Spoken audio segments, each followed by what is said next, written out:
আমি এই অনুষ্ঠানের যে সভাপতি ইনি আমার একজন বন্ধু ছিল, একসাথে চলাফেরা করছি।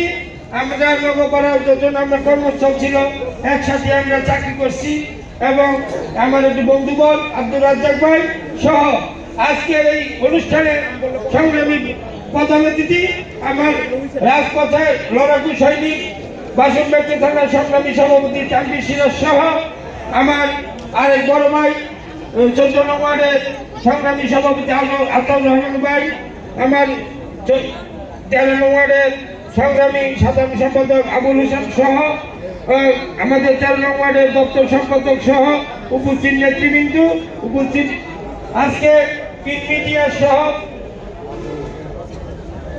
এবং সাংবাদিক ভাইয়েরা সবাইকে আমার পক্ষ থেকে ধন্যবাদ জানাচ্ছি। আসসালামু আলাইকুম।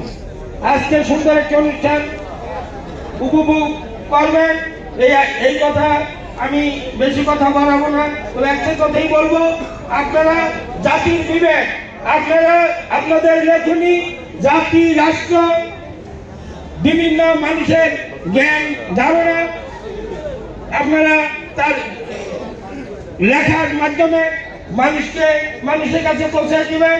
সাথে সাথে আমি আরেকটি কথা বলি, দলের একটা কথা না বললে হয় না।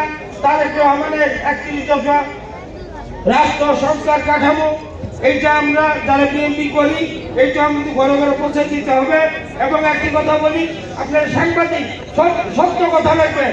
এবং আমি আমার যারা আমাদের অভিভাবক তানভীর সিরাজের সাথে আমরা যারা চলাফেরা করি, এদের সাথে যারা আমরা চলি এবং এদের সত্য কথা লাগবে এবং হলুদ লাল নীল সাংবাদিক হওয়ার চেষ্টা করি না।